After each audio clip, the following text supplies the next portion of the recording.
Hello students, कैसे हो आप सभी का हमारे चैनल में स्वागत है। चैनल में यदि आप नए हो तो प्लीज़ चैनल को सब्सक्राइब कर ले और लाल बेल आइकन को प्रेस कर दे। मैं पार्थ दास और आज की वीडियो में हम आपको पढ़ाने वाले हैं क्लास 10 का हिस्ट्री का पहला चैप्टर यानी इतिहास का पहला चैप्टर, जो फर्स्ट चैप्टर है यूरोप में राष्ट्रवाद का उदय। यूरोप में राष्ट्रवाद का उदय। सबसे पहले हम जानेंगे कि ये राष्ट्रवाद है ना, ये जो राष्ट्रवाद शब्द है, ये राष्ट्रवाद का अर्थ क्या होता है। सबसे पहले हम जानेंगे राष्ट्रवाद यूरोप में। ऐसे तो पूरे विश्व में 7 महादेश है, जो यूरोप महादेश है एक, है ना। सबसे पहले क्या होता है ये राष्ट्रवाद, है ना। राष्ट्रवाद का अर्थ होता है जब किसी देश या किसी राष्ट्र के, है ना, कि लोगों का, जब अपने देश के प्रति, अपने देश के लोगों के कल्याण के प्रति, है ना, प्रेम की भावना या अपने देश के या राष्ट्र के जनताओं की कल्याण का भावना उसके मन में जागृत होती है तो उसे राष्ट्रवाद कहा जाता है ना। जो अपने देश के लिए कुछ करने की इच्छा रखता है, इसे राष्ट्रवाद कहते हैं। तो सबसे पहले क्या हुआ था, यानी प्राचीन समय में क्या होते थे, लोग राष्ट्रवादी नहीं थे। उस समय लोग सिर्फ अपने बारे में सोचते थे ना, कि अपने विकास हो, अपने जीवन यापन कैसे हो। लेकिन अभी के समय में अपने साथ साथ लोग देश के हित के बारे में सोचता है। तो क्या था, देश की हित के बारे में जो है ना, ऐसी भावना जो देश हित के लिए विचार विमर्श करे, यानी देश हित के लिए कुछ करने की ठाने, है ना, उसे राष्ट्रवाद कहते हैं। क्या कहते हैं उसे? राष्ट्रवाद। तो राष्ट्रवाद का उदय सबसे पहले कहाँ हुआ था? यूरोप में हुआ था ना, यूरोप में। तो चलते हैं, पहले चैप्टर पढ़ेंगे आज। चैप्टर 1 है, ये 1 नंबर का चैप्टर है, आप देख सकते हैं, इतिहास का। तो दिया यहाँ पर देख सकते हैं कि यूरोप में राष्ट्रवाद का उदय हुआ है। तो क्या हुआ था उस समय यूरोप में?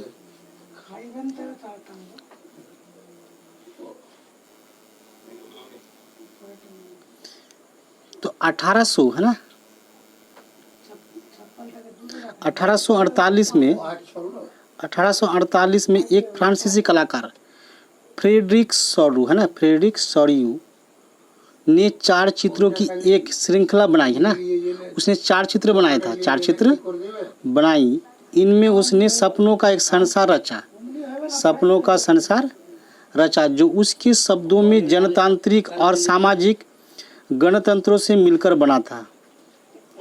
इस श्रृंखला के पहले चित्र देखे, चित्र 1 में यूरोप और अमेरिका के लोग दिखाए गए ना। पहले चित्र में क्या दिखाया गया है? यूरोप और अमेरिका के लोग दिखाए गए। आप देख सकते हैं यहाँ पे जो पहला चित्र दिया ना, यहाँ पे यूरोप का है ये, यानी यूरोप और अमेरिका के लोग दिखाए गए यहाँ पे, आप देख सकते हैं। तो यूरोप और अमेरिका के लोग दिखाए गए हैं। सभी उम्र और सामाजिक वर्गों के स्त्री पुरुष, यानी छोटे बूढ़े बच्चे, स्त्री पुरुष, है ना, महिलाएं, सभी उम्र और सामाजिक वर्गों की स्त्री पुरुष एक लंबी कतार में स्वतंत्रता की प्रतिमा का वंदना करते हुए जा रहे हैं। आपको याद होगा, आप यहाँ देख सकते हैं, ये लंबी लगान लगा हुआ है ना, लंबी सी लाइन लगा हुआ, देख सकते हैं यहाँ पे एक लंबी सी कतार है जिसमें महिला और पुरुष हैं। और यहाँ पे एक मूर्ति बना हुआ, क्या है यहाँ पे? आप देख सकते हैं, ये मूर्ति बना हुआ है ना, देख सकते हैं, ये मूर्ति बना हुआ है। ये मूर्ति बनाया गया था उस समय की स्वतंत्र, यानी आज़ादी की देवी है। ये क्या है? ये कल्पना से बनाया गया था ना, कल्पना चित्र है, ऐसे तो कोई होती नहीं है देवी, है ना, लेकिन इसे मान लिया उन लोगों ने कि ये कल्पना की देवी मूर्त बनाया गया। और वहाँ पे लंबी लाइन लगा हुआ, लोगों ने क्या किया, उस चित्र में लोगों को दिखाया गया कि लोग उसके आगे आज़ादी का वंदना कर रहे हैं ना, यानी स्वतंत्रता की प्रार्थना कर रहे हैं।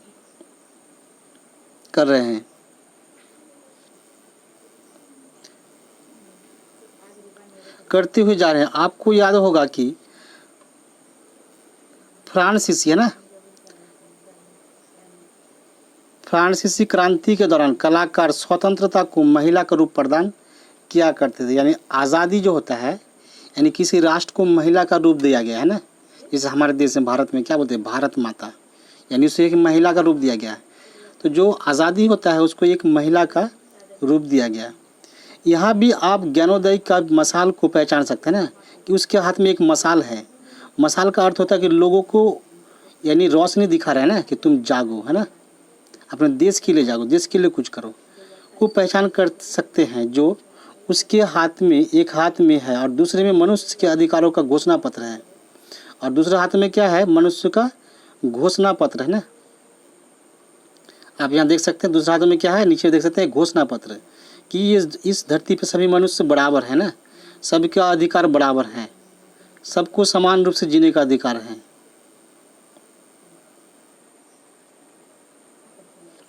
प्रतिमा के सामने जमीन पर निरंकुश, निरंकुश यानी निरंकुश का अर्थ होता है कि बेरोक टोक है ना, जिस पर कोई पाबंदी ना हो, ऐसी शासन व्यवस्था है ना जिसको निरंकुश बोलते हैं। निरंकुश संस्थानों के ध्वस्त अवशेष बिखरे हुए हैं। सौरियों के कल्पना आदर्श यूटोपिया में दुनिया के लोग अलग राष्ट्रों के समूह में बटे हुए हैं, जिनकी पहचान उनके कपड़ों और राष्ट्रीय पोशाक से होती है। स्वतंत्रता की मूर्ति से कहीं आगे इस जुलूस का नेतृत्व कर रहे हैं ना संयुक्त राज्य अमेरिका और स्विट्जरलैंड, जो तब तक राष्ट्र राज्य बन चुके थे। फ्रांस, जो क्रांतिकारी तिरंगे से पहचाना जा सकता है, प्रतिमा के पास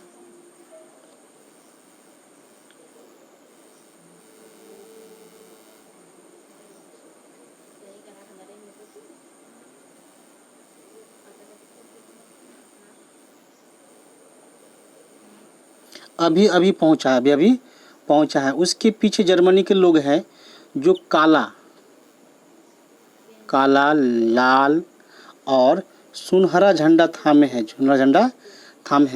यह दिलचस्प है कि जिस समय सौरियों ने यह छवि निर्मित की, जर्मन लोग तब तक एक संयुक्त राष्ट्र का हिस्सा नहीं बने थे ना। जर्मनी जो है वो संयुक्त राष्ट्र का एक हिस्सा नहीं बने थे। जो झंडा वे थामे हुए हैं वह 1848 की उदारवादी है ना उम्मीदों की अभिव्यक्ति, यानी उदारवादी का अर्थ समझ लिए ना। उदारवादी का अर्थ होता है जो सबके विकास के बारे में सोचे ना, जो सबके प्रति अपने मन में यानी उदार भाव रखता है, सबके कल्याण के बारे में सोचे, तो ऐसे बोलते उदारवादी। उम्मीदों की अभिव्यक्ति है जिनमें अनेक जर्मन भाषी रियासतों की एक प्रजातांत्रिक संविधान के अंतर्गत एक राष्ट्र राज्य में गठित करने की चाह थी। जर्मन लोगों के बाद ऑस्ट्रिया, दो सिसिलियों की राजशाही, लॉम्बार्डी, पोलैंड, इंग्लैंड, आयरलैंड,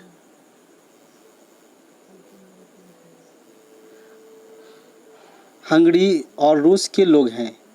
ऊपर स्वर्ग से ईसा मसीहा, संत और फरिश्ते, आप वहाँ पर चित्र में देख सकते हैं। चित्र में आप देख सकते हैं यहाँ पे ना ऊपर में क्या है, ये देख रहे हैं ऊपर में जो है ईश्वर है ना, यानी ईसा मसीहा है, और ईश्वर का जो फरिश्ता एंजल जो है ऊपर ये दिखाई दे रहा है ना।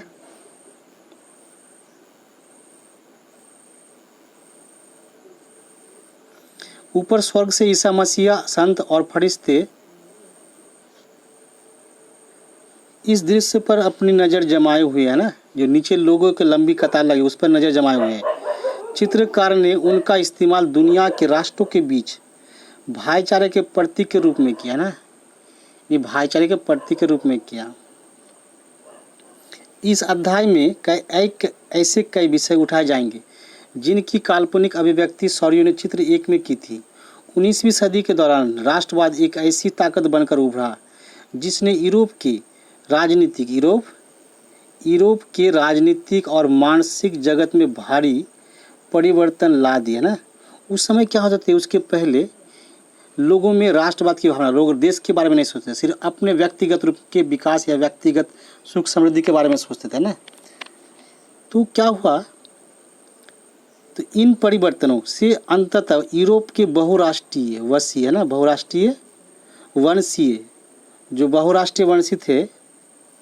वंशीय साम्राज्यों के स्थान पर राष्ट्र राज्य का उदय हुआ।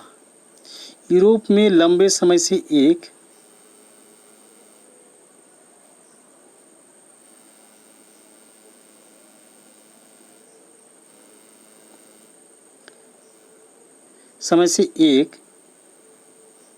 ऐसे आधुनिक राज्य की गतिविधियां और विचार विकसित हो रहे थे जिसमें स्पष्ट रूप से परिभाषित क्षेत्र पर प्रभु सत्ता एक केंद्रीय शक्ति की थी, एक केंद्रीय शक्ति की थी, है ना।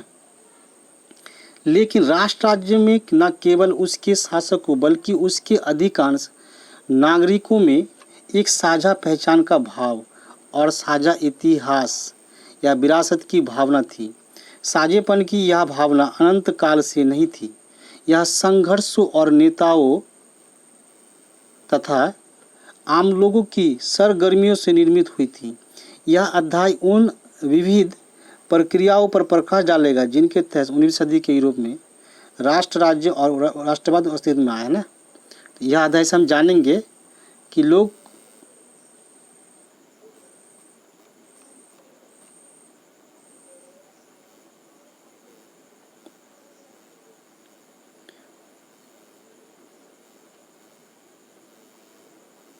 कैसे राष्ट्रवादी बने, है ना, यानी देश के बारे में कैसे सोचने लगा, राष्ट्रवाद का विकास कैसे हो, पूरे विश्व में राष्ट्रवाद कैसे फैला। तो सबसे पहले यहाँ पर देखते हैं कि निरंकुश, यहाँ देख सकते हैं निरंकुश, है ना। निरंकुशवाद मतलब क्या होता है, एब्सोल्यूटिज्म, ऐसी सरकार या शासन व्यवस्था है जिसकी सत्ता पर किसी प्रकार का कोई अंकुश नहीं होता, है ना। ऐसी शासन व्यवस्था यानी किसी एक परिवार या किसी विशेष वंश का, है ना, चलता है और उस पर किसी का अंकुश नहीं होता। यानी वो जो कानून बनाएंगे ना, यानी जो राजा या कानून बनाएंगे उस कानून को प्रजाओं को मानना पड़ेगा, यानी उसका कानून पर कोई अंकुश नहीं है, यानी निरंकुश है। तो इतिहास में ऐसे राजशाही सरकार को निरंकुश सरकार कहा जाता है ना, जो अत्यंत केंद्रीकृत होता है, सैन्य बल पर आधारित और दमनकारी होता है। क्या होता है, दमनकारी सरकारी होती है ना, थी। कल्पना आदर्श यूटोपिया क्या है, कल्पना आदर्श, है ना, एक ऐसे समाज की कल्पना जो इतना आदर्श है कि उसका सरकार होना लगभग असंभव होता है ना, यानी यूटोपिया बताया था।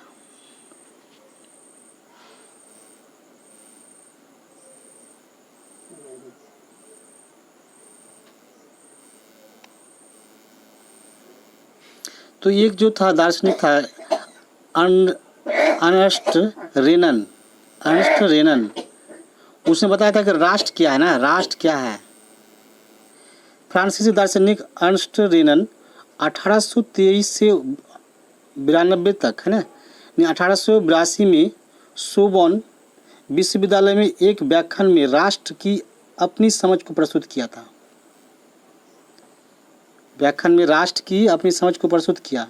बाद में यह व्याख्यान एक प्रसिद्ध निबंध के रूप में छापा गया ना, जिसका शीर्षक था क्वेस्ट सिक्वेन नेशन, यानी राष्ट्र क्या है। इस निबंध में रेनन अन्य लोगों द्वारा प्रस्तावित इस विचार की आलोचना करता है कि राष्ट्र समान भाषा, नस्ल, धर्म या क्षेत्र से बनता है।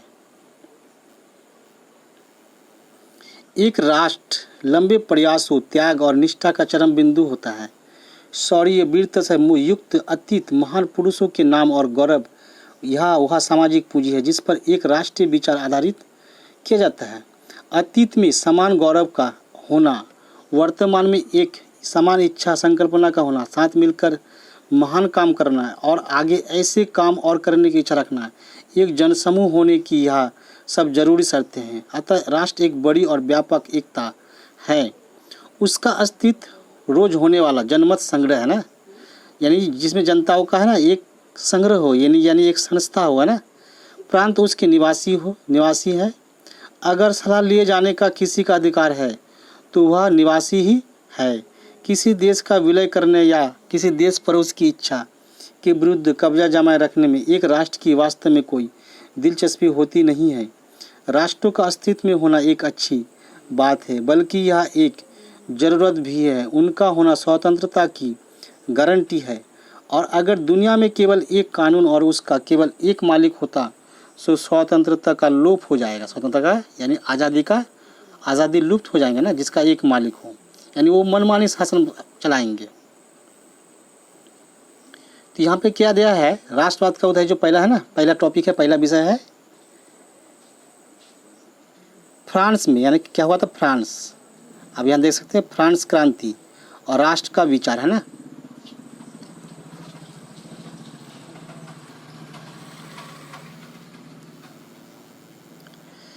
तो राष्ट्रवाद की पहली स्पष्ट अभिव्यक्ति 1789 में, 1700, आप यहाँ देख सकते हैं 1789 में, है ना, फ्रांसीसी क्रांति के साथ हुई, यानी फ्रांस में क्रांति हुई थी। जैसे कि आपको याद होगा, आपने, है ना, आप क्लास 9 में पढ़ चुके हैं। 1789 में फ्रांस एक ऐसा राज्य था जिसके संपूर्ण भूभाग पर एक निरंकुश राजा का आधिपत्य था, यानी एक राजा का शासन चलता था, निरंकुश था, जिस पर कोई रोक टोक, वो अपने मनमानी शासन चलाता था। तो फ्रांसीसी क्रांति से जो राजनीतिक और संवैधानिक बदलाव हुए, उनसे प्रभु सत्ता राजतंत्र से निकलकर फ्रांसीसी नागरिकों के समूह में हस्तांतरित हो गई। क्रांति ने घोषणा की कि अब लोगों द्वारा राष्ट्र का गठन होगा और वे ही उसकी नीति तय करेंगे। प्रारंभ से ही फ्रांसीसी क्रांतिकारियों ने ऐसे अनेक कदम उठाए जिनसे फ्रांसीसी लोगों में एक सामूहिक पहचान की भावना पैदा हो सकती थी। पितृभूमि, है ना, और नागरिक जैसे विचारों ने एक संयुक्त समुदाय के विचार पर बल दिया, जिसे एक संविधान के अंतर्गत समान अधिकार प्राप्त थे। अतः एक नया फ्रांसीसी झंडा, तिरंगा जिसको बोलते ट्री कलर, चुना गया, जिसने पहले के राष्ट्रध्वज की जगह ले ली। स्टेट जनरल का चुनाव सक्रिय नागरिकों के समूह द्वारा किया जाने लगा और उसका नाम बदलकर नेशनल असेंबली कर दिया गया। नई स्तुतियाँ रची गई, शपथ ली गई, शहीदों का गुणगान हुआ और यह सब राष्ट्र के नाम पर हुआ। एक केंद्रीय प्रशासनिक व्यवस्था लागू की गई, जिसने अपने भूभाग में, यानी अपने देश का जो जमीनी है ना, अपना क्षेत्र जो है में रहने वाले सभी नागरिकों के लिए एक समान कानून बनाए, यानी कानून सबके लिए समान होगा। आंतरिक आयात निर्यात शुल्क समाप्त कर दिए गए, है ना, यानी अंदर के जो देश के अंदर, यानी आयात और निर्यात का जो शुल्क लगता था, टैक्स लगता था, उसको ख़त्म कर दिया गया और भार तथा नापने की एक समान व्यवस्था लागू की गई, यानी वस्तुओं को जो नापते थे या तौलते थे उसका सिस्टम एक ही जैसा किया गया पूरे राष्ट्र के अंदर, पूरे देश के अंदर, है ना। ऐसे नहीं कि एक क्षेत्र में अलग 900 ग्राम में 1 किलो होगा या एक क्षेत्र में 1000 ग्राम में 1 किलो होगा, ऐसा नहीं था ना, यानी सब जगह बराबर मापक व्यवस्था लागू की गई। क्षेत्रीय बोलियों को हतोत्साहित किया गया और पेरिस में फ्रेंच जैसी बोली और लिखी जाती थी वही राष्ट्र की साझा भाषा बन गई, यानी फ्रांस में फ्रेंच बोली जाती थी ना, वही राष्ट्रभाषा बन गए। क्रांतिकारियों ने यह भी घोषणा की कि फ्रांसीसी राष्ट्र का यह भाग्य और लक्ष्य था कि वह यूरोप के लोगों को निरंकुश शासकों से मुक्त कराए। जो वहाँ के क्रांतिकारी थे वो चाहते थे कि जो निरंकुश शासन है, वहाँ के जो राजा है, जो निरंकुश शासन चलाते हैं, उससे लोगों को कैसे आज़ादी मिले, कैसे मुक्त मिले, लोगों को जागृत करते थे ना। दूसरे शब्दों में फ्रांस यूरोप के अन्य लोगों को राष्ट्र में गठित होने में मदद होगा, है ना। जब फ्रांस की घटनाओं की खबर यूरोप के विभिन्न शहरों में पहुंची, यानी फ्रांस एक देश है जो यूरोप महादेश में पड़ता है ना, तो यूरोप के विभिन्न शहरों में पहुंची तो छात्र तथा शिक्षित वर्गों के अन्य सदस्य जैकोबिन क्लब की स्थापना करने लगे, है ना। एक क्लब बना जिसका नाम रखा गया जैकोबिन क्लब, है ना। तो वहाँ के कौन, शिक्षित वर्ग के लोग, जो विद्यार्थी थे, स्टूडेंट थे, उन लोगों ने, और जो उस देश के जो है ना शिक्षित लोग यानी जनरल पर्सन थे, वो लोग क्या करते थे, एक क्लब गठन किया, जैकोबिन क्लब। उनकी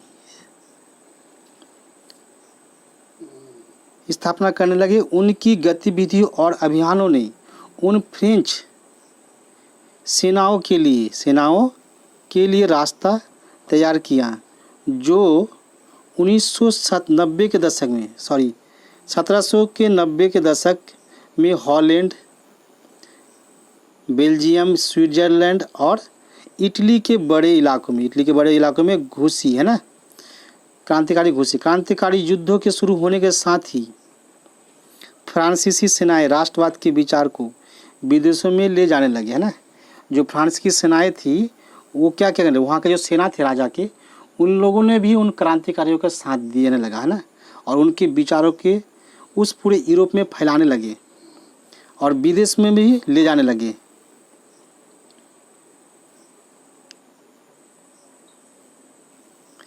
नेपोलियन, है, आप जान सकते हैं ये बहुत बड़ा शासक था।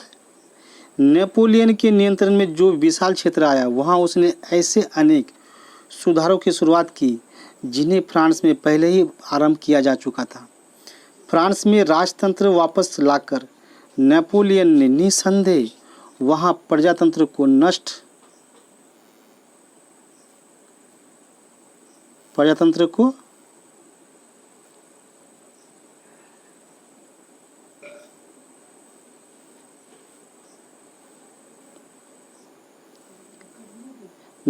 दिया, प्रजातंत्र को नष्ट कर दिया किया था। मगर प्रशासनिक क्षेत्र में उसने क्रांतिकारी सिद्धांतों का समावेश किया था। नेपोलियन जो शासन चलाते थे तो उसके शासन व्यवस्था में क्या था, जो क्रांतिकारियों का सिद्धांत था उसके सिद्धांतों को उसने अपनाया था ताकि पूरी व्यवस्था अधिक तर्क संगत और कुशल बन सके। 1804 की नागरिक संहिता, जिसे आमतौर पर नेपोलियन की संहिता के नाम से जाना जाता है, नेपोलियन ने जन्म पर आधारित विशेषाधिकार समाप्त कर दिए थे ना। नेपोलियन ने क्या किया कि जन्म से जो आधारित, यानी जो राजा का बेटा है वो राजा बनेंगे, जो वहाँ के मंत्री है मंत्री के बेटा मंत्री बने, है ना, तो ऐसे सिस्टम को उसने समाप्त कर दिया था, यानी जन्म विशेषाधिकार को समाप्त कर दिए थे। उसने कानून के समक्ष बराबरी और संपत्ति के अधिकार को सुरक्षित बनाया, यानी कानून के सामने सब कोई बराबर है, सबका समान अधिकार है। इस संहिता को फ्रांसीसी नियंत्रण के अधीन क्षेत्रों में भी लागू किया गया। डच स्विट्जरलैंड, यानी डच गणतंत्र स्विट्जरलैंड, इटली और जर्मनी में नेपोलियन ने प्रशासनिक विभाजनों को सरल बनाया, सामंती व्यवस्था को खत्म कर दिया। सामंती का अर्थ होता है जिसका मतलब यानी वंशगत जो शासन चलता आएगा ना, यानी मंत्री का पुत्र ही मंत्री बनेगा, उसके वंश ही बनेंगे किया, और किसानों को भू दासत्व और जागीरदारों की शुल्कों से मुक्ति दिलाया, है ना। जो किसान थे क्या करते थे, किसान के ज़मीन को जागीरदार और जो शुल्क थे वो लोग उससे ज़बरदस्ती, है ना, अपने मन मुताबिक खेती करवाते थे और उससे क्या करते, उससे फसल देते थे ना, यानी वो अपने मन मुताबिक करा देते थे जागीरदारें। तो शहरों में भी कारीगरों के श्रेणी संघों के नियंत्रणों को हटा दिया गया, यातायात और संचार व्यवस्थाओं को सुधारा गया, किसानों, कारीगरों और मजदूरों और उद्योगपतियों ने नई मिली आज़ादी चखी, है ना, नई मिली आज़ादी चखी। उद्योगपतियों और ख़ास तौर पर सामान बनाने वाले लघु उत्पादक, है ना, यह समझने लगे कि एक समान कानून बना, सबके लिए एक समान कानून बनाया गया है।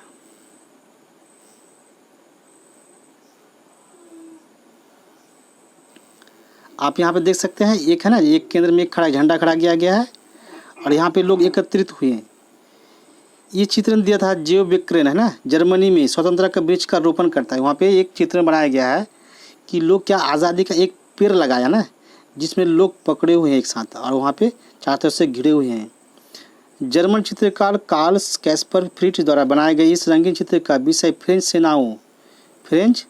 सेनाओं द्वारा जेव बेक्रेन शहर पर कब्जा है।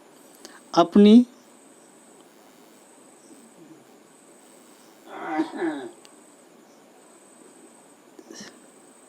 नीली, सफ़ेद और लाल पोशाकों से पहचाने जाने वाले फ्रांसीसी सैनिकों को दमनकारियों के रूप में प्रस्तुत किया गया ना। जो एक किसान की गाड़ी छीनते हुए कुछ युवा महिलाओं को तंग कर रहे हैं, बीच का अग्रभाग और एक किसान को घुटने टेकने पर मजबूर कर रहे हैं।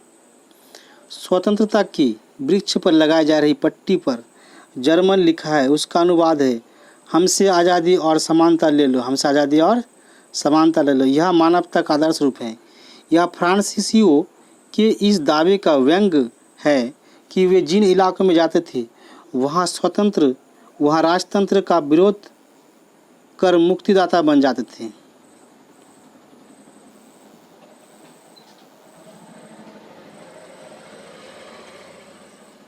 यहाँ पर आप देख सकते हैं तो मानक भार तथा नाप और एक राष्ट्रीय मुद्रा है ना, मुद्रा से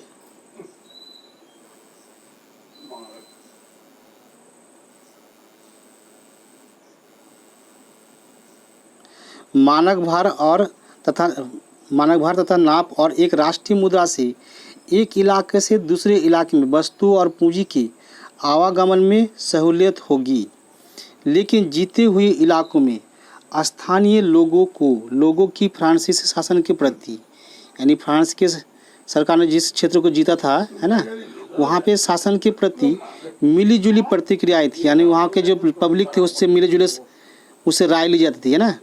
शुरुआत में अनेक स्थानों जैसे हॉलैंड और स्विट्जरलैंड है ना, हॉलैंड, स्विट्जरलैंड और साथ ही कई शहरों जैसे ब्रसेल्स, मेंज, मिलान और वारसा में फ्रांसीसी सेनाओं का स्वतंत्रता का तोहफा देने वालों की तरह स्वागत किया गया है ना, मगर यह शुरुआती उत्साह शीघ्र ही दुश्मनी में बदल गया जब यह साफ होने लगा कि नई प्रशासनिक व्यवस्थाएं राजनीतिक स्वतंत्रता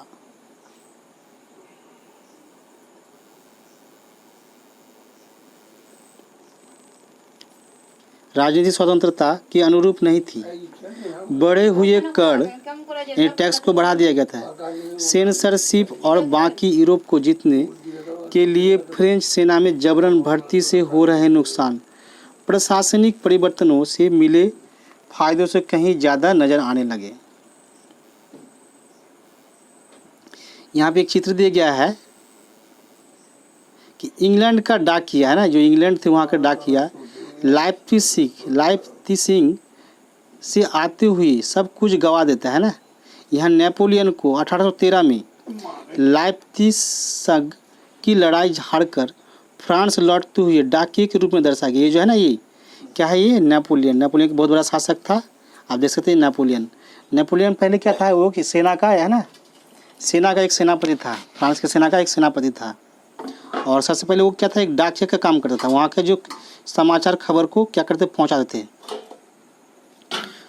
तो डाकिया के रूप में दर्शाया गया। उसके झोले से गिरती हर चिट्ठी पर उन भूभागों के नाम लिखे हैं जिन्हें अब वह हार चुका है ना, यानी उसके झोले में जो कागज भरे हुए हैं उस पर लिखा हुआ उस जमीन का नाम लिखा हुआ है जिससे वो अब हार चुका है, युद्ध में हार चुका है।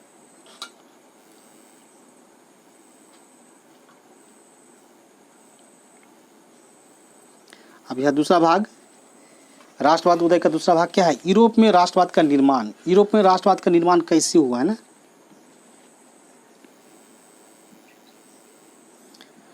अगर आप 18वीं सदी के यूरोप के नक्शे को देखें है ना, तो उसमें वैसे राष्ट्र राज्य नहीं मिलेंगे जैसे कि आज हैं, जिन्हें आज हम जर्मनी, इटली और स्विट्जरलैंड के रूप में जानते हैं। वे तब राजशाहियों और डचियों और कैंटनों में बटे हुए थे, जिनके शासकों के स्वायत्त क्षेत्र थे, यानी अपना क्षेत्र था, उसके अधीन में एक क्षेत्र होता था है ना। पूर्वी और मध्य यूरोप निरंकुश राजतंत्रों के अधीन थे। जो बीच वाला क्षेत्र था और पूर्वी क्षेत्र था, वो क्या था, राजतंत्रों के अधीन थे, यानी वहाँ राजा का शासन थे। और इन इलाकों में तरह तरह के लोग रहते थे। वे अपने आप को एक सामूहिक पहचान या किसी समान संस्कृति का भागीदार नहीं मानते थे। अक्सर वे अलग अलग भाषाएं बोलते थे और विभिन्न जातीय समूहों के सदस्य थे। उदाहरण के तौर पर ऑस्ट्रिया, हंगरी है ना पर शासन करने वाला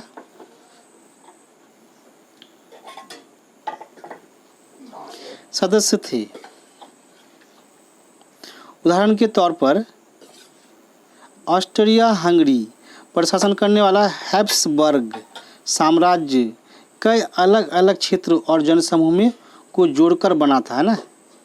ऑस्ट्रिया हंगरी पर शासन करने वाला जो हैब्सबर्ग साम्राज्य था वो कई क्षेत्रों को जोड़कर बना था। इसमें एल्प्स के टीरॉल, ऑस्ट्रिया और सुडेटेनलैंड जैसे इलाकों के साथ साथ वहीमिया भी शामिल थी, जहाँ के कुलीन मतलब तो जो लोग थोड़ा पढ़े लिखे लोग, स्टैंडर्ड लोग है ना, यानी जेंटल पर्सन है ना, जर्मन भाषा बोलने वाले थे ज़्यादा, है ना, बोलने वाले ज़्यादा थे। हैब्सबर्ग साम्राज्य में लॉम्बार्डी और जैसे इतालवी भाषी प्रांत भी शामिल था, यानी इटली के जो भाषा बोले जाते थे ऐसा भी क्षेत्र वहाँ पे शामिल था, प्रांत भी शामिल था। हंगरी में आधे लोग मैग्यार भाषा बोलते थे।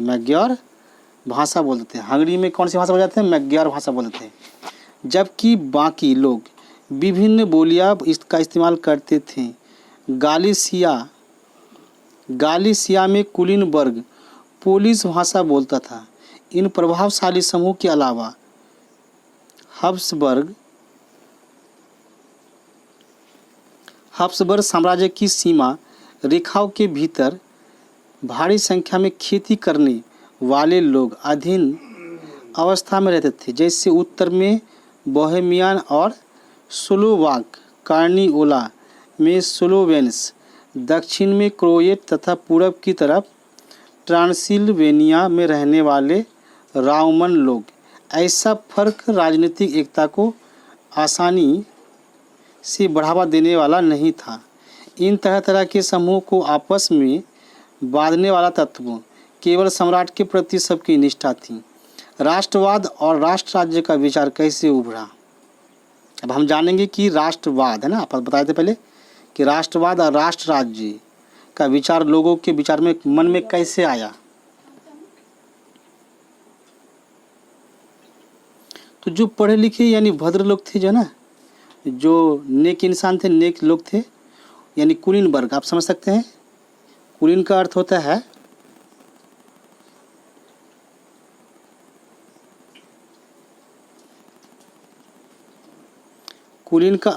है यानी भद्र लोग, है ना, ऐसे लोग जो पढ़े लिखे बुद्धिजीवी लोग थे।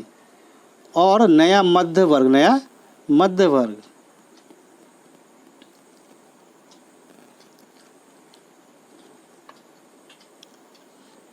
सामाजिक और राजनीतिक रूप से जमीन का मालिक कुलीन वर्ग यूरोपीय महाद्वीप का सबसे प्रभुत्वशाली वर्ग था। इस वर्ग के सदस्य एक साझा जीवन शैली में बंधे हुए थे जो क्षेत्रीय विभाजनों के आपार व्याप्त थी। वे ग्रामीण इलाकों में जायदाद और शहरी हवेलियों के मालिक थे। राजनीतिक कार्यों के लिए तथा उच्च वर्गों के बीच में फ्रेंच भाषा का प्रयोग करते थे। उनके परिवार अक्सर वैवाहिक बंधनों में से आपस में जुड़े होते थे, मगर यह शक्तिशाली कुलीन वर्ग संख्या के लिहाज से एक छोटा समूह था। जनसंख्या के अधिकांश लोग कृषक थे, ज़्यादातर लोग किसान थे। पश्चिम में ज़्यादातर जमीन पर किराएदार और छोटे काश्तकार खेती करते थे, जबकि पूर्वी और मध्य यूरोप में भूमि विशाल जागीरों में बटी थी, यानी पूर्वी और मध्य वर्ग में थी, जिस पर भूदास खेती करते थे। भूदास यानी जमीन तो किसानों के नहीं होते थे कि जमीन पर किसका अधिकार होते हैं? जमीन पर जागीरदारों का अधिकार होता है ना, जागीरदारी का अधिकार होते थे। और उन पर जो किसान थे वो एक नौकर की तरह काम करते थे। तो पश्चिमी और मध्य यूरोप के हिस्सों में औद्योगिक उत्पादन और व्यापार में वृद्धि से शहरों का विकास और वाणिज्यिक वर्गों का उदय हुआ। यानी वाणिज्यिक यानी व्यवसाय का उदय हुआ, जिनका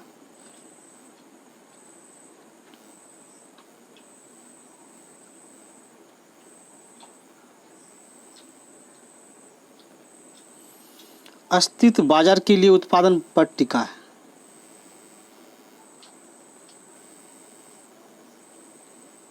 अस्तित्व बाजार के लिए उत्पादन पर टिका था। इंग्लैंड में औद्योगिकरण 18वीं सदी के दूसरे भाग में आरंभ हुआ, लेकिन फ्रांस और जर्मनी के राज्यों के कुछ हिस्सों में यह 19वीं शताब्दी के दौरान ही हुआ। इस प्रक्रिया की फलस्वरूप नए सामाजिक समूह अस्तित्व में आए। श्रमिक वर्ग के लोग और मध्य वर्ग जो उद्योगपतियों, व्यापारियों और सेवा क्षेत्र के लोगों से बने थे। मध्य और पूर्वी यूरोप में इन समूहों का आकार 19वीं सदी के अंतिम दशकों तक छोटा था। कुलीन विशेषाधिकारों की समाप्ति के बाद शिक्षित और उदारवादी मध्य वर्गों के बीच ही राष्ट्रीय एकता के विचार लोकप्रिय हुए। उदारवादी राष्ट्रवाद के क्या मायने थे? उदारवादी राष्ट्रवाद के क्या मायने थे? उदारवादी का अर्थ होता है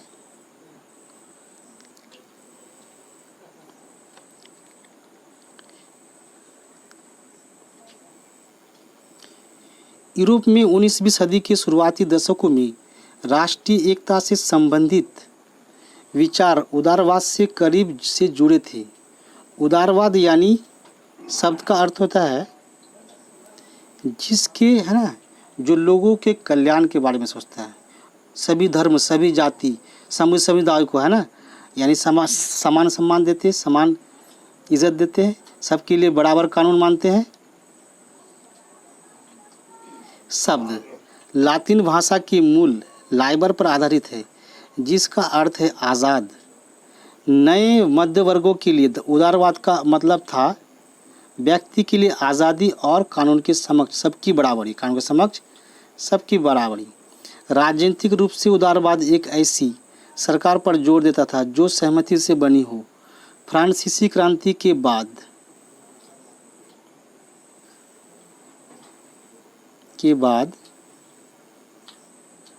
बाद से उदारवाद निरंकुश शासक और पादरी वर्ग के विशेषाधिकारों की समाप्ति, संविधान तथा संसदीय प्रतिनिधि सरकार का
आंदोलन चलाए। आर्थिक क्षेत्र में उदारवाद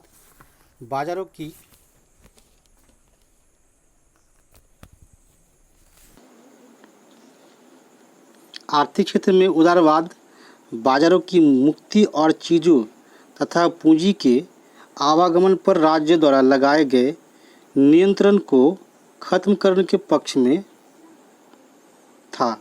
19वीं सदी के दौरान उभरते हुए मध्य वर्गों की जोरदार मांग थी। आइए हम 19वीं सदी के पहले भाग में जर्मन भाषी इलाकों का उदाहरण लें। नेपोलियन के प्रशासनिक कदमों से अनगिनत छोटे प्रदेशों से 39 राज्यों का एक महासंघ बना। इनमें से प्रत्येक की अपनी मुद्रा और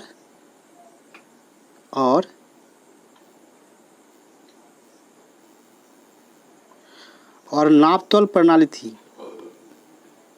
1833 में हैम्बर्ग से न्यूरेमबर्ग जाकर अपना माल बेचने वाले एक व्यापारी को गहरा सीमा शुल्क नाकों से गुजरना पड़ता था।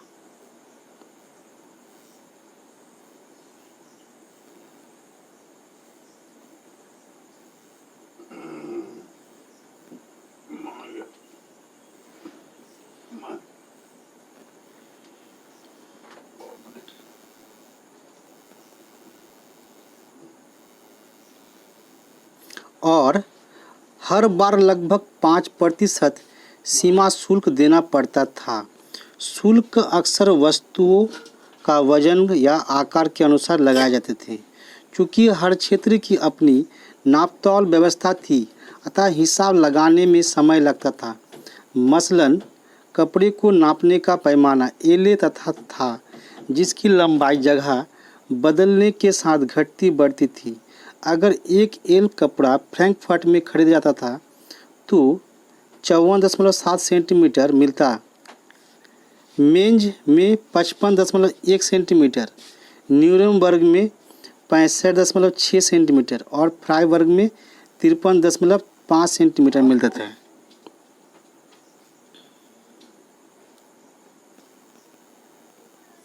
तो नए वाणिज्यिक वर्ग ऐसी परिस्थितियों को आर्थिक और विनिमय और विकास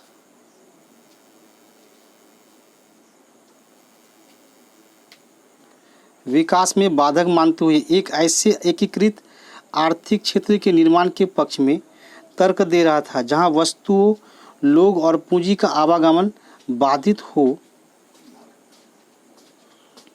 1834 में प्रसा की पहल पर एक शुल्क संघ जोल विराइन स्थापित किया गया, जिसमें अधिकांश जर्मन राज्य शामिल हो गए।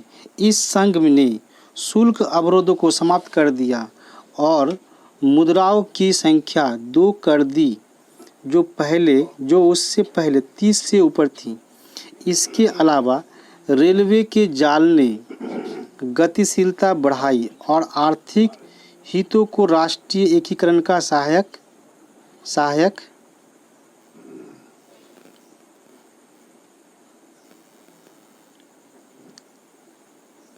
बनाया। उस समय पनप रही व्यापक राष्ट्रवादी भावनाओं को आर्थिक राष्ट्रवाद की लहर ने मजबूत बनाया।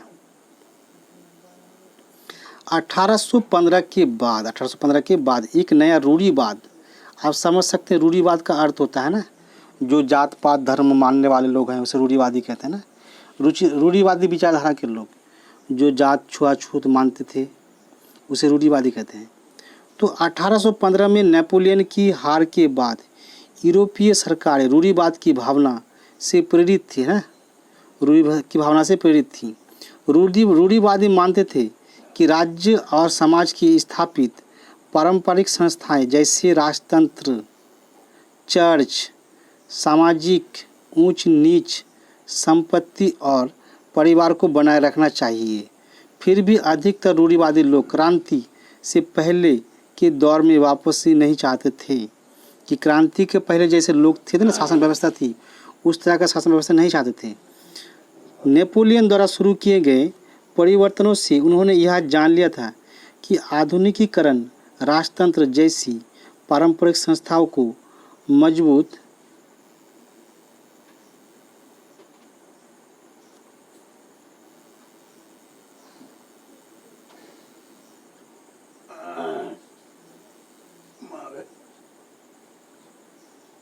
कि आधुनिकीकरण राजतंत्र जैसी पारंपरिक संस्थाओं को मजबूत बनाने में सक्षम था। वह राज्य की ताकत को ज़्यादा कारगर और मजबूत बना सकता था। एक आधुनिक सेना कुशल नौकरशाही, गतिशील अर्थव्यवस्था, सामंतवाद, भूदासत्व की समाप्ति यूरोप के निरंकुश राजतंत्रों को शक्ति प्रदान कर सकते थे।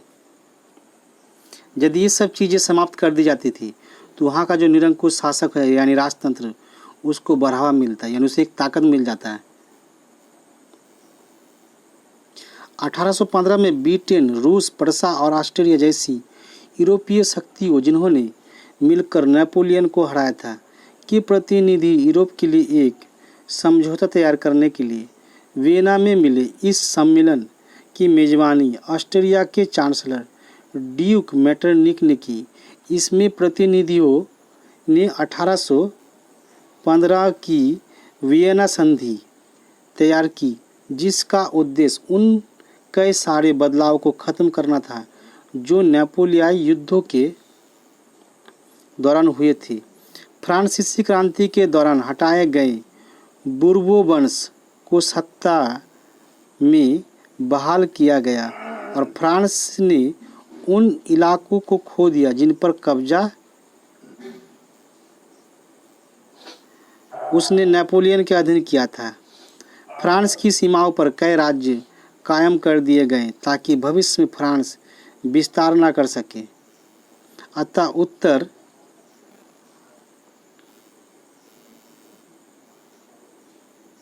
में नीदरलैंड्स का राज्य स्थापित किया, जिसमें बेल्जियम शामिल था, और दक्षिण में पीडमोंट में जेनोआ जोड़ दिया गया। प्रसा को उसकी पश्चिमी सीमाओं पर महत्वपूर्ण नए इलाके दिए गए, जबकि ऑस्ट्रिया को उत्तरी इटली का नियंत्रण पद सौंपा गया। मगर नेपोलियन ने उन 40 राज्यों का जो जर्मन महासंघ स्थापित किया था उसे बरकरार रखा गया। पूर्व में रूस को पोलैंड का एक हिस्सा दिया गया, जबकि प्रसा को सैक्सनी का एक हिस्सा प्रदान किया गया। इस सब का मुख्य उद्देश्य उन राजतंत्रों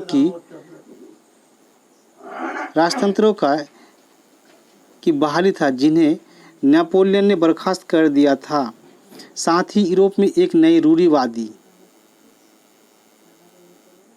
व्यवस्था कायम करने का लक्ष्य भी था।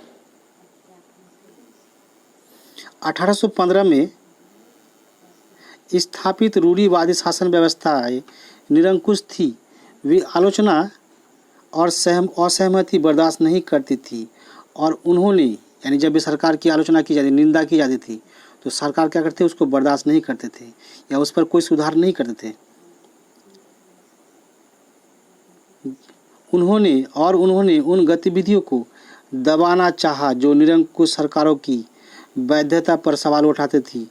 ज़्यादातर सरकारों ने सेंसरशिप के नियम बनाए, जिनका उद्देश्य अखबारों, किताबों, नाटकों और गीतों में व्यक्त उन बातों पर नियंत्रण लगाता था जिनसे फ्रांसीसी क्रांति से जुड़ी स्वतंत्रता और मुक्ति के विचार झलकते थे। लेकिन फिर भी फ्रांसीसी क्रांति की स्मृति उदारवादियों की लगातार प्रेरित कर रही थी। नई रूढ़िवादी व्यवस्था के आलोचक उदारवादी राष्ट्रवादियों द्वारा उठाया गया एक मुख्य मुद्दा था प्रेस की आज़ादी। यानी सरकार के बारे में हम उस प्रेस यानी छाप सकते हैं अखबारों में, या उसके बारे में निंदा कर सकते हैं। ऐसी आज़ादी के बारे में, है ना, राष्ट्रवादियों ने एक मुद्दा उठाया।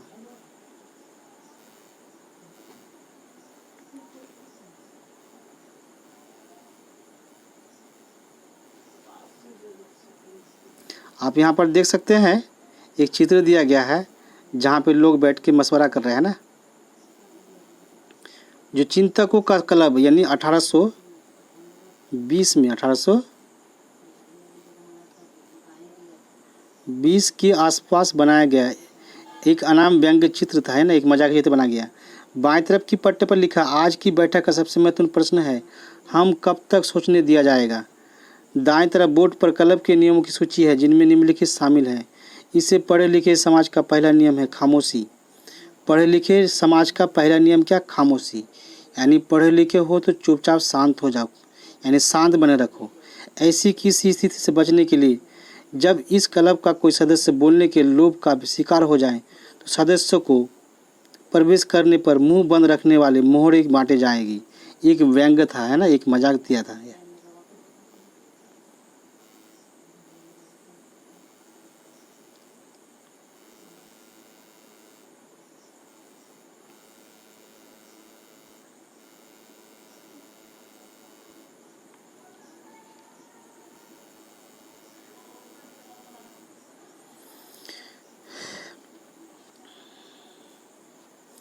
1815 के बाद के वर्षों में दमन के भय ने अनेक उदारवादी राष्ट्रवादियों को भूमिगत कर दिया। बहुत सारे यूरोपीय राज्यों में क्रांतिकारियों की प्रशिक्षण देने और विचारों का प्रसार करने के लिए गुप्त संगठन उभर आए। उस समय क्रांतिकारी होने का मतलब उन राजतंत्रीय व्यवस्थाओं का विरोध करने से था जो वियना कांग्रेस के बाद स्थापित की गई थी। साथ ही स्वतंत्रता और मुक्ति के लिए प्रतिबद्ध होना और संघर्ष करना क्रांतिकारी होने के लिए जरूरी था। ज़्यादातर क्रांतिकारी राष्ट्र राज्यों की स्थापना को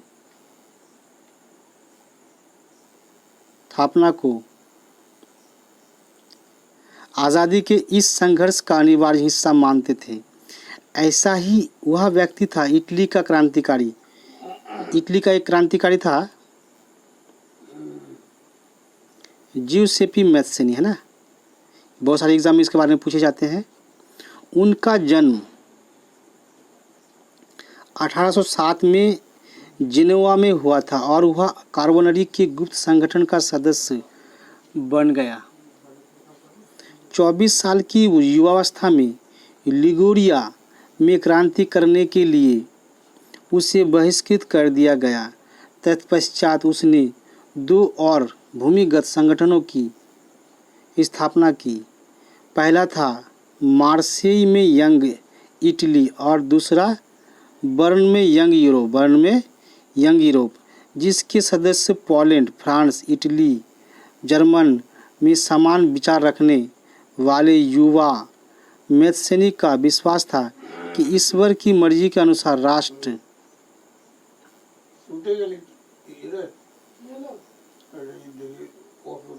ही मनुष्य की प्राकृतिक इकाई थी। अतः इटली छोटे राज्यों और प्रदेशों के पैबंदों की तरह नहीं रह सकता था। उसे जोड़कर राष्ट्रों के व्यापक गठबंधन के अंदर एकीकृत गणतंत्र बनाना ही था। यह एकीकरण ही इटली की मुक्ति का आधार हो सकता था। उसके इस मॉडल की देखा देखी जर्मनी, फ्रांस, स्विट्जरलैंड और पोलैंड से गुप्त संगठन कायम किए गए। मैत्सेनी द्वारा राजतंत्र का घोर विरोध करके और प्रजातंत्री गणतंत्रों के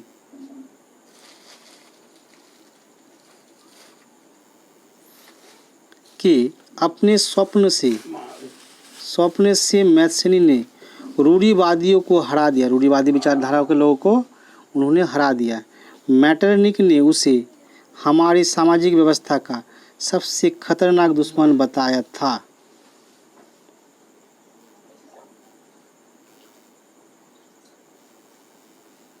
यहाँ देख सकते हैं आप, यहाँ पर इस चित्र में कौन है? ये नेपोलियन है ना। और नेपोलियन की जगह यहाँ पे जिसेप मेज़ेनी और बर्न 1833 में यंग यूरोप की स्थापना का, है ना, ये मेज़ेनी का एक चित्र दिया गया है। अब हम यहाँ पढ़ेंगे इसका तीसरी भाग, क्रांतियों का युग। क्रांति कब शुरू, है ना, यानी लोगों ने क्या राजतंत्र का विरोध कब से शुरू करने लगे, है ना, कब से उन्होंने विरोध शुरू किया। क्रांतिकारियों का युग 1830 से 1848, 1830 से 1848 तक चला, है ना, 48 तक चला। जैसे जैसे रूढ़िवादी व्यवस्थाओं ने अपनी ताकत को और मजबूत बनाने की कोशिश की, यूरोप के अनेक क्षेत्रों में उदारवाद, राष्ट्रवाद को क्रांति से जोड़कर देखा जाने लगा। इटली और जर्मन के लोग के राज्य ऑटोमन साम्राज्य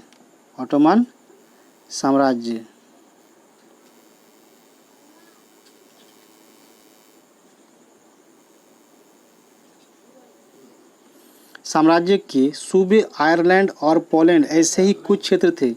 इन क्रांतियों का नेतृत्व उदारवादी राष्ट्रवादियों ने किया, जो शिक्षित मध्यवर्गीय विशिष्ट लोग थे। इनमें प्रोफेसर, स्कूली अध्यापक, क्लर्क और वाणिज्य व्यापार में लगे लोग यानी मध्यम वर्ग के लोग शामिल थे। प्रथम विद्रोह फ्रांस में जुलाई 1830 में बूर्बो राजा, जिन्होंने 1815 के बाद हुई रूढ़िवादी प्रतिक्रिया के दौरान सत्ता में बहाल किया गया था, उन्हें अब उदारवादी क्रांतिकारियों ने उखाड़ फेंकी थी। उनकी जगह एक संवैधानिक राजतंत्र स्थापित किया गया, जिसका अध्यक्ष लुई फिलिप था। मैटरनिक ने एक बार यह टिप्पणी की थी कि जब फ्रांस सीखता है तो बाकी यूरोप की सर्दी जुकाम हो जाता है ना। अगर फ्रांस सीखता है यानी फ्रांस में जो बात कही जाती है वो बात पूरे यूरोप में फैल जाती है, हो जाता है। जुलाई क्रांति से ब्रुसेल्स में भी विद्रोह भड़क गया है ना।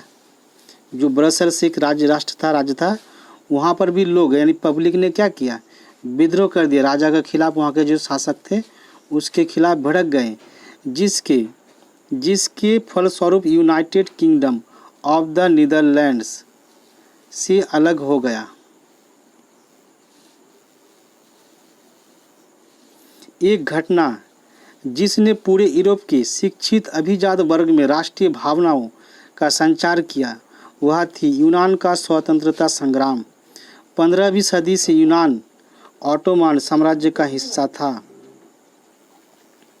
यूरोप में क्रांतिकारी राष्ट्रवाद की प्रगति से यूनानियों का आज़ादी के लिए संघर्ष 1821 में आरंभ हो गया। यूनान में राष्ट्रवादियों को निर्वासन में यह रह रहे यूनानियों के साथ पश्चिमी यूरोप के अनेक लोगों का भी समर्थन मिला, जो प्राचीन यूनानी संस्कृति प्रति सहानुभूति रखते थे। कवियों और कलाकारों ने यूनान को यूरोपीय सभ्यता का पालना बताकर प्रशंसा की और एक मुस्लिम साम्राज्य के विरुद्ध यूनान संघर्ष के लिए जनमत जुटाया था।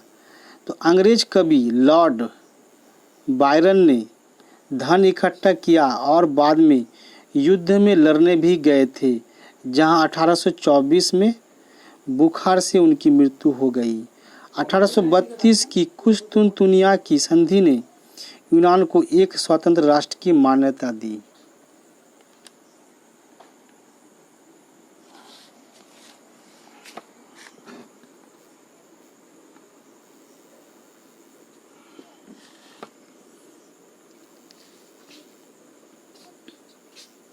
अब हम यहाँ पढ़ेंगे कि रूमानी कल्पना क्या होता है। रूमानी कल्पना और राष्ट्रीय भावना। राष्ट्रवाद का विकास केवल युद्ध और क्षेत्रीय विस्तार से नहीं हुआ है। राष्ट्र के विचार के निर्माण में संस्कृति ने एक अहम भूमिका निभाई। कला, काव्य, कहानियों, किस्सों और संगीत ने राष्ट्रवादी भावनाओं को गढ़ने और व्यक्त करने में सहयोग दिया। आइए हम रूढ़िवादी वाद को देखें, जो एक ऐसा सांस्कृतिक आंदोलन था जो एक खास तरह की राष्ट्रीय भावना का विकास करना चाहता था। आमतौर पर रोमानी कलाकारों और कवियों ने तर्क वितर्क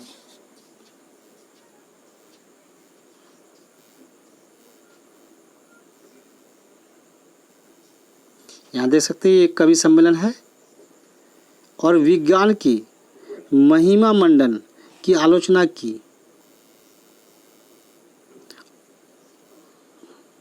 और उसकी जगह भावनाओं अंतर्दृष्टि और रहस्यवादी भावना पर जोर दिया। उनका प्रयास था कि एक साझा सामूहिक विरासत की अनुमति और एक साझा सांस्कृतिक अतीत को राष्ट्र का आधार बनाया जाए। जर्मन दार्शनिक योहान गॉटफ्रीड जैसे रोमानी चिंतकों ने दावा किया कि सच्ची जर्मनी संस्कृति उसके आम लोगों में निहित थी। राष्ट्र की सच्ची आत्मा लोकगीतों, जन काव्यों और लोक नृत्यों से प्रकट होती थी। इसीलिए लोक संस्कृति के इन स्वरूपों को एकत्र और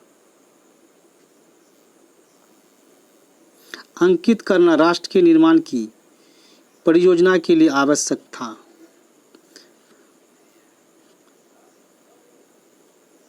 स्थानीय बोलियों पर बल और स्थानीय लोक साहित्य को एकत्र करने का उद्देश्य केवल प्राचीन राष्ट्रीय भावना को वापस लाना नहीं था, बल्कि आधुनिक राष्ट्रीय संदेश को ज़्यादा लोगों तक पहुंचाना था, जिनमें से अधिकांश निरक्षर थे। यह खासतौर पर पोलैंड पर लागू होता था, जिसका 18वीं सदी के अंत में रूस, प्रशा, ऑस्ट्रिया जैसी बड़ी शक्तियों ने विभाजन कर दिया था। यद्यपि पोलैंड अब स्वतंत्र भूक्षेत्र नहीं था, किंतु संगीत और भाषा के जरिए राष्ट्रीय भावना जीवित रखी गई। मसलन कैरोल कुरपिस्की ने राष्ट्रीय संघर्ष का अपने ओपेरा और संगीत से गुणगान किया और पोलेनेस और माजुरुका जैसे लोक नृत्यों को राष्ट्रीय प्रतीकों में बदल दिया गया।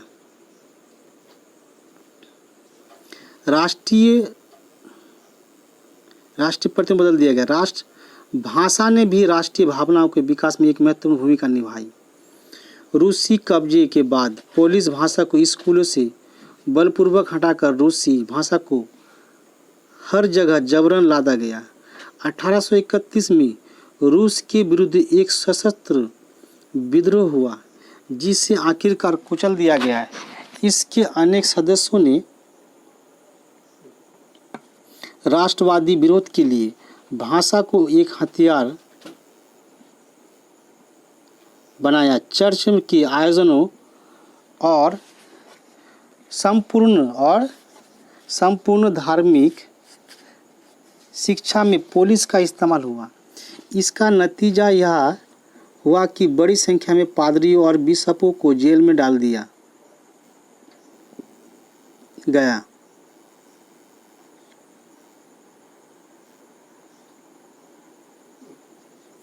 रूसी अधिकारियों ने उन्हें सजा देते हुए साइबेरिया भेज दिया, क्योंकि उन्होंने रूसी भाषा का प्रचार करने से इनकार कर दिया था। पोलिश भाषा रूसी प्रभुत्व के विरुद्ध संघर्ष के प्रतीक के रूप में देखी जाने लगी।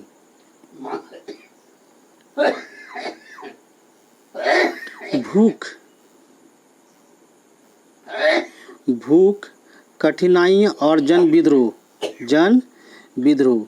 1830 का दशक यूरोप में भारी कठिनाइयाँ लेकर आया। 19वीं सदी के प्रथम भाग में पूरे यूरोप में जनसंख्या में ज़बरदस्त वृद्धि हुई। ज़्यादातर देशों में नौकरी ढूंढने वालों की तादाद उपलब्ध रोजगार से अधिक थी, यानी नौकरी से ज़्यादा नौकरी ढूंढने वालों की संख्या अधिक थी। ग्रामीण क्षेत्रों की अतिरिक्त आबादी शहर जाकर भीड़ से भरी गरीब बस्तियों में रहने लगी। नगरों के लघु उत्पादकों और को अक्सर इंग्लैंड से आयातित मशीन से बने सस्ते कपड़े से कहीं प्रतिस्पर्धा का सामना करना पड़ रहा था। इंग्लैंड में औद्योगिकरण का स्तर महाद्वीप से ऊंचा था। महाद्वीप को यह प्रतिस्पर्धा कपड़ा उद्योग में ज़्यादा झेलनी पड़ रही थी, क्योंकि उसका उत्पादन मुख्यतः घरों और छोटे कारखानों में होता था और केवल आंशिक रूप से मशीनीकृत था। यूरोप के उन इलाकों में जहां कुलीन वर्ग अभी भी सत्ता में था, कृषक सामंती शुल्कों और जिम्मेदारियों के बोझ तले दबे थे। खाने पीने की चीज़ों के मूल्य बढ़ने या किसी वर्ष फसल के खराब होने के शहर और गांवों में व्यापक गरीबी फैल जाती थी। आप देख सकते हैं ये गांव का एक चित्र दिया गया है। 1848 में ऐसा ही एक वर्ष था। खाने पीने की कमी और व्यापक बेरोजगारी से पेरिस के लोग सड़कों पर उतर आए। जगह जगह अवरोध लगाए गए और लुई फिलिप को भागने पर मजबूर किया गया। राष्ट्रीय सभा ने एक गणतंत्र की घोषणा करते हुए 21 वर्ष से ऊपर सभी वयस्क पुरुषों को मताधिकार प्रदान किया और काम के अधिकार की गारंटी दी। रोजगार उपलब्ध कराने के लिए राष्ट्रीय कारखाने स्थापित किए गए। इससे पहले 1845 में सिलेसिया में बुनकरों ने, यानी जुल्हा जिसको बोलते हैं ना, कपड़े बुनते थे, ने न उन ठेकेदारों के खिलाफ विद्रोह कर दिया था जो उन्हें कच्चा माल देकर निर्मित कपड़ा लेते थे, परंतु दाम बहुत कम थे। पत्रकार विल्हेम वोल्फ ने सिलेसिया के एक गांव की घटना इस प्रकार बयान की। इन गांवों में 18,000 आबादी वाले सूती कपड़ा बुनने का व्यवसाय सबसे व्यापक है ना। श्रमिकों की हालत खस्ता है। काम के लिए बेताब लोगों का फायदा उठाकर ठेकेदारों ने बनवाए जाने वाले माल की कीमतें गिरा दी। यानी वो जो कपड़ा बना रहे थे ना, उसका कीमत गिरा दिया ताकि वो ठेकेदार जो उसको ठेकेदार यानी सस्ता रेट में लेने लगे ना, और मजबूर होकर उसको उसी रेट में देना पड़ा। 4 जून को दोपहर 2 बजे बुनकरों की एक भीड़ अपने घरों से निकली और 2 कतारों में चलते हुए ठेकेदार की कोठी पहुंची। वे ज़्यादा मजदूरी की मांग कर रहे थे। उनके साथ कभी घृणा का व्यवहार किया गया तो कभी धमकियां दी गई। इसके बाद यह भीड़ घर में ज़बरदस्ती घुस गई और चमचमाती खिड़कियां, फर्नीचर और चीनी मिट्टी की बनी नफीस चीज़ें तोड़ दी। एक अन्य गुट ने भंडार गृह में घुसकर कपड़े के भंडार को लूटकर उसे तार-तार कर दिया। ठेकेदार अपने परिवार के साथ पड़ोस के गांव भाग गया। हालांकि ऐसे व्यक्ति को उस गांव ने शरण देने से इनकार कर दिया। वह 24 घंटों बाद सेना को बुलाकर उसकी मदद से लौटा। इसके बाद जो टकराव हुआ उससे 11 बुनकरों की गोली मार दी गई।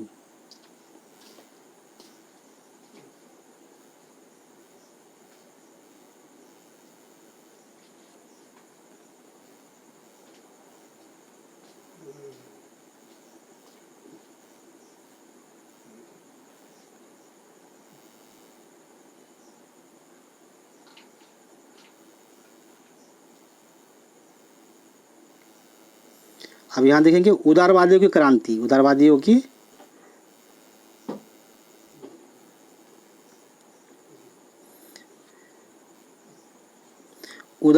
की क्रांति 1848 में जब अनेक यूरोपीय देशों में गरीबी, बेरोजगारी और भूखमरी से ग्रस्त किसान मजदूर विद्रोह कर रहे थे, तब उसके समानांतर पढ़े लिखे मध्यम वर्गों की एक क्रांति भी हो रही थी। फरवरी 1848 की घटनाओं से राजा को गद्दी छोड़नी पड़ी थी और एक गणतंत्र की घोषणा की गई जो सभी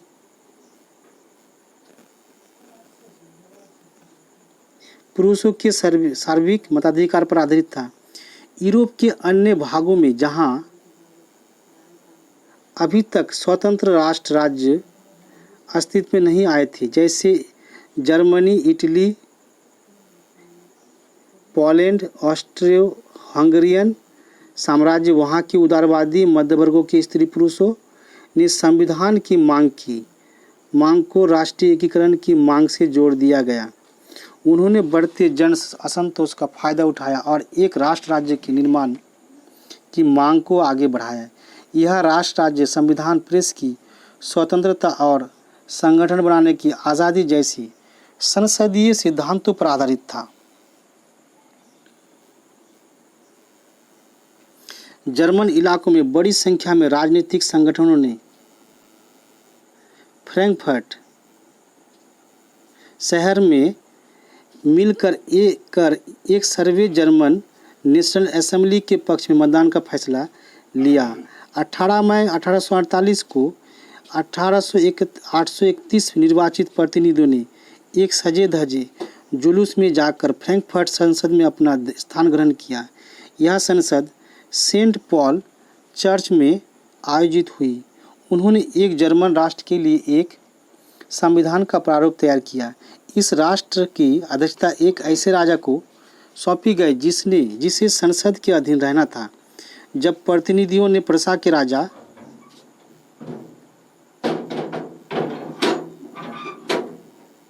फ्रेडरिक विल्हेम चतुर्थ को ताज पहनाने की पेशकश की तो उसने उसे अस्वीकार कर उन राजाओं को साथ दिया जो निर्वाचित सभा के विरोधी थे। जहां कुलीन वर्ग और सेना का विरोध बढ़ गया, वहीं संसद का सामाजिक आधार कमजोर हो गया।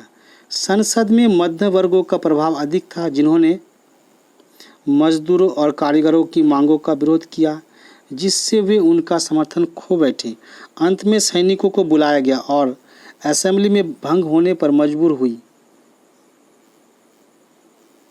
उदारवादी आंदोलन के अंदर महिलाओं को राजनीतिक अधिकार प्रदान करने का मुद्दा विवादास्पद था। हालांकि आंदोलन में वर्षों से बड़ी संख्या में महिलाओं ने सक्रिय रूप से भाग लिया था। महिलाओं ने अपने राजनीतिक संगठन स्थापित किए, अखबार शुरू किए और राजनीतिक बैठकों और प्रदर्शनों में शिरकत की। इसके बावजूद उन्हें असेंबली के चुनाव के दौरान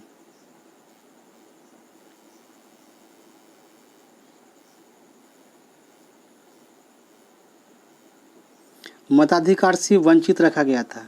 जब सेंट पॉल चर्च में फ्रैंकफर्ट संसद की सभा आयोजित की गई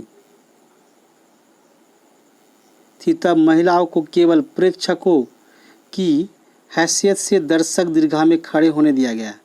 यानी वो जिस साइड में ऑडियंस थे वहाँ पे खड़े के ऑडियंस के रूप में वो खड़े थे।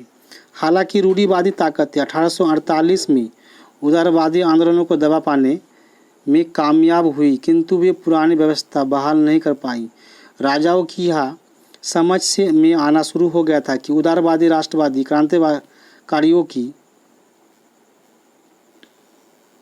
कारियों को रियायतें देकर यानी कंसेशन देकर ही क्रांति और दमन के चक्र को समाप्त किया जा सकता था।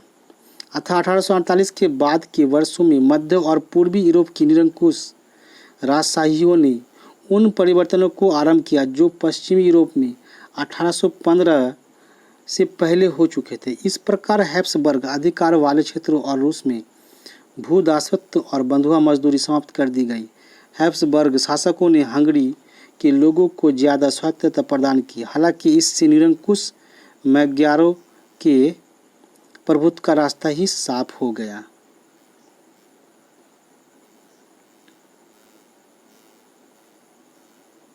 आप देख सकते हैं यहाँ पर ये जो है ना, यहाँ पे संसद का हॉल है, यहाँ पे बैठक हो रहे थे ना। सेंट पॉल की चर्च में फ्रैंकफर्ट संसद समकालीन रंग के चित्र दिए गए हैं। ऊपर बाएं दीर्घा महिला बैठी है ना, ऊपर जो है खड़े होकर देख रही थी।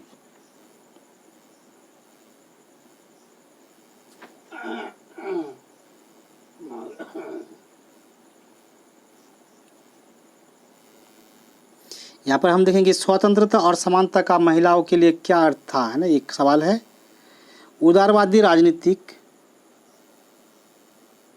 कार्ल बेलकर ने, जो फ्रैंकफर्ट संसद के एक निर्वाचित सदस्य थे, निम्नलिखित विचार व्यक्त किए थे कि प्रकृति ने पुरुषों और महिलाओं को अलग अलग कार्य करने के लिए निर्मित किया है। पुरुष जो ज़्यादा ताकतवर है, दोनों में से ज़्यादा निर्भीक और मुक्त है, उसे परिवार का रखवाला और भरण पोषण करने वाला बनाया गया है और वह कानून उत्पादन तथा प्रतिरक्षा के क्षेत्र में सार्वजनिक कार्यों के लिए है। महिला जो कमज़ोर है, निर्भर और दब्बू है, उसे पुरुष की सुरक्षा की आवश्यकता है। उसका क्षेत्र घर, बच्चों की देखभाल और परिवार का पालन पोषण है। क्या हमें कोई और प्रमाण चाहिए कि इन भेदों के बाद लिंगों में बराबरी केवल परिवार के मेल मिलाप और गरिमा को खतरे में डाल देगी? लुइजे ऑटो पीटर्स एक राजनीतिक कार्यकर्ता थे जिसने महिलाओं की पत्रिका और तत्पश्चात एक नारीवादी राजनीतिक संगठन की स्थापना की। उसके अखबार 21 अप्रैल 1849 के प्रथम अंक में निम्नलिखित संपादकीय छपा। आइए हम यह पूछें कि कितने पुरुष जो स्वतंत्रता के लिए जीने मरने के विचारों से ओतप्रोत हैं, सभी लोगों, सभी इंसानों की आज़ादी के लिए तैयार होंगे। जब उनसे यह प्रश्न पूछा जाएगा, वे बड़ी आसानी से जवाब देंगे हाँ, हालांकि उनके अथक प्रयास केवल आधी मानव जाति के फायदे के लिए हैं, यानी पुरुष। मगर स्वतंत्रता तो अविभाज्य है, अतः स्वतंत्र पुरुषों को परतंत्रता से घिरे रहना मंजूर नहीं होना चाहिए। उसी अखबार के एक अनाम पाठक ने 25 जून 1850 को संपादक को निम्नलिखित पत्र भेजा। महिलाओं को राजनीतिक अधिकार से वंचित रखना वाकई बेतुका और अविवेकपूर्ण है, जबकि उन्हें संपत्ति का अधिकार है जिसका वे इस्तेमाल करती है और जिम्मेदारियां भी उठाती है। हालांकि उन्हें वे लाभ नहीं मिलते जो उसी के लिए पुरुषों को मिलते हैं। यह अन्याय क्यों? क्या यह लज्जा की बात नहीं कि सबसे मूर्ख मवेशी पालक को मत देने का अधिकार सिर्फ इसलिए है क्योंकि वह एक पुरुष है, जबकि अत्यंत काबिल महिलाओं को जो काफ़ी संपत्ति की मालकिन होती हैं इसी हक से वंचित रखा जाता है, यद्यपि वे राज्य के रखरखाव में इतना ज़्यादा योगदान देती है। तो आज का सेशन यहीं तक समाप्त होते हैं। तो इस चैप्टर का जो बाकी है